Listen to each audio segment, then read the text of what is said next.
सरस्वती जी का एक नाम शारदा है। क्या नाम है? जम के बोलिए जरा। शारदा। ये शारदा नाम कहां से पड़ गया? सरस्वती माता को शारदा नाम किसने दिया था? भाई नामकरण होता है तो हमारे यहाँ तो आज भी नियम है महाराज, ये बुआ कोई नाम बताती है, मामा जी कोई नाम बताते हैं और दादाजी कुछ बोलते हैं, कोई बोलेगा टिक्कू, कोई बोलेगा पिक्कू, कोई बोलेगा कुछ, सबके नाम अपने अपने रहते हैं, कोई प्रेम से क्या बोलता है। तो सरस्वती का शारदा नाम किसने प्रदान किया था? माता सरस्वती को शारदा संबोधन किसने दिया था? माता सरस्वती को शारदा का संबोधन किस समय पर प्रदान किया गया था? जिस समय पर शंकर और पार्वती भ्रमण पर निकल रहे थे और भगवान ब्रह्मदेव सरस्वती को ढूंढ रहे थे, और माता सरस्वती को ढूंढते हुए ब्रह्मा जब भगवान शंकर की साक्षी में पहुंचे हैं, तब भगवान शंकर से ब्रह्मदेव ने कहा आप कहीं सरस्वती को देखें तो मुझे भेजिएगा, मेरे पास में भेजिएगा। शंकर भगवान ने उसी समय पार्वती से कहा, पार्वती,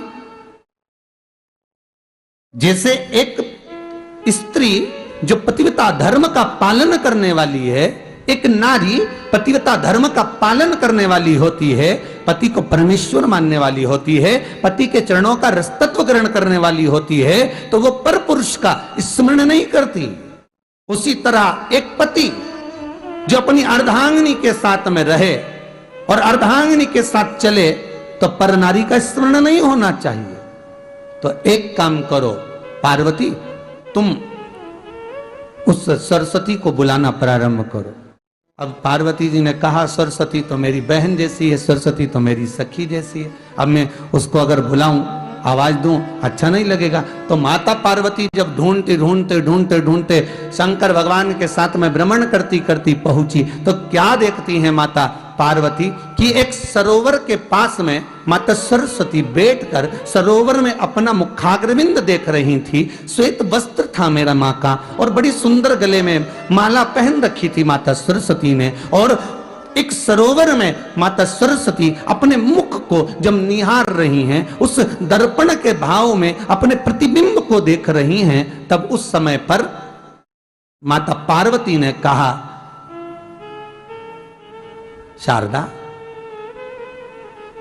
सरस्वती को लगा कि मेरा संबोधन ये किसने कहा, पलट कर देखा, सरस्वती ने कहा पार्वती तुम? हाँ, मैंने तेरा जो दर्पण में प्रतिबिंब देखा है, तेरा स्वरूप देखा, पर तू इतनी सुंदर है, इतनी सुंदर है, पर तेरा जल में जो स्वरूप देखा ना वो नीला दिखाई दिया, थोड़ा सा श्याम दिखाई दिया, इसलिए मैंने तुझे शारदा कह दिया। आज भी हमारे मध्य प्रदेश के कटनी और सतना के बीच में महियर में आज भी शारदा भवानी विराजमान है महाराज।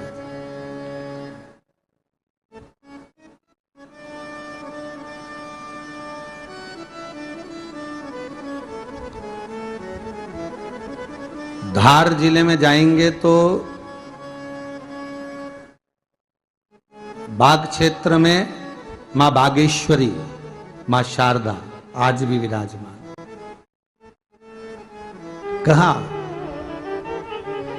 सरस्वती जी पूछी पार्वती तुमने मेरे को शारदा क्यों कहा? क्योंकि तेरा जो प्रतिबिंब था वो श्याम नजर आ रहा था मुझे।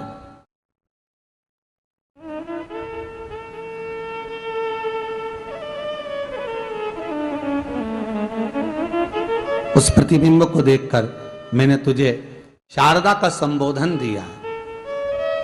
तुम्हें ब्रह्मा जी बुला रहे हैं। सरस्वती ने कहा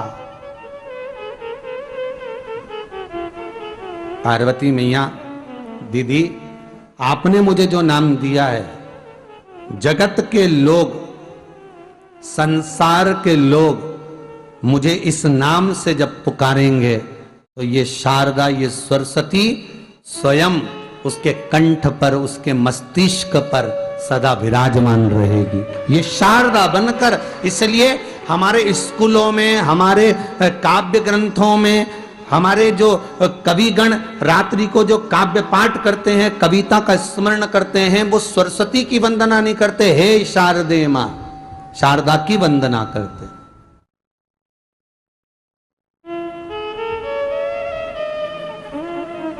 कभी आपसे कोई पूछ ले कि शारदा नाम पार्वती सरस्वती का कब पड़ा, तो आप बता सकते हैं कि ये माता शारदा नाम कोई सहज नहीं है। माँ ढूंढने के लिए जब निकली ब्रह्मदेव के कहने पर भगवान शिव के साथ भ्रमण करती, नाम का उच्चारण कोई सहज नहीं होता। कोई देखता होगा, दादाजी ने अगर किसी का नाम कुछ रखा है तो कुछ सोच के रखा होगा, पिताजी ने अगर कुछ रखा है तो उसके मन में कुछ आया होगा तो रखा होगा, मम्मी ने अगर कोई नाम रखा है तो उसने कोई विचार कर कर रखा होगा। कोई नाम अगर किसी का रखा जाता है तो उसके अनुकूल रखा जाता है कि हो सकता है कि वो नाम की क्या उसके मन में चल रहा होगा।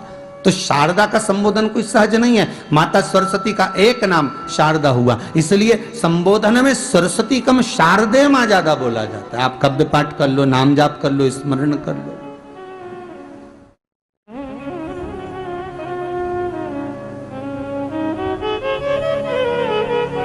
चैत्री नवरात्रे का 5वां दिन रहा है और मान लो कि आपके घर में किसी बच्चे की, लड़के की या लड़की का या मंगल विवाह नहीं हो रहा हो या शादी नहीं हो रही हो, या उस लड़के लड़की के लिए बहुत प्रयास कर लिया आपने और उसकी शादी हो ही नहीं रही, अथक प्रयास आपने कर लिया और उसका मंगल विवाह नहीं हो रहा, तो ये देवी भागवत में स्पष्ट कहा गया, देवी भागवत में वर्णन किया गया, देवी भागवत में वर्णित किया गया। और देवी भागवत में कहा गया कि आम का जो पत्ते होते हैं, आम का जो पत्ता होता है, आम का जो पल्लव होता है, उस आम के पत्ते पर हल्दी और सिंदूर, इन दोनों से स्वस्तिक का निर्माण किया जाए। देवी भागवत का संवाद है, बहुत ध्यान देना महाराज। जिन कन्याओं का विवाह ना हो पंचमी के दिन, नवरात्रे की कोई सी भी पंचमी, मतलब जो पंचमी तिथि पड़ेगी, कोई भी नवरात्रा हो, चाहे वो 4 नवरात्रे में से, चाहे वो पौष का हो, अश्विन का हो, चैत्र का हो, आषाढ़ का हो, किसी भी नवरात्रे में आप कर सकते हैं। एक पान के पत्ते पर, एक ही पत्ते पर जो 2 स्वस्तिक बनेंगे, एक हल्दी का बनेगा, एक सिंदूर का बनेगा। बस अंतर इतना है, जो हल्दी का स्वस्तिक है उस पर कंकु के चावल अर्थात रौली के चावल, रोली कुंकू के चावल रखना है, और जो सिंदूर का है उस पे हल्दी के चावल रखना। इतना रखकर जिस लड़का लड़की का विवाह नहीं होता उसकी हथेली पर रखकर उसका नाम और गोत्र बोलकर महाराज उसको ले जाकर नीम के पेड़ के नीचे उसको रख दिया जाता है। मात्र 3.5 या 4 महीने ऐसे रहते हैं जिसके अंदर उस लड़का लड़की का विवाह पक्का हो जाता है। जिसका विवाह नहीं होता केवल उसी के लिए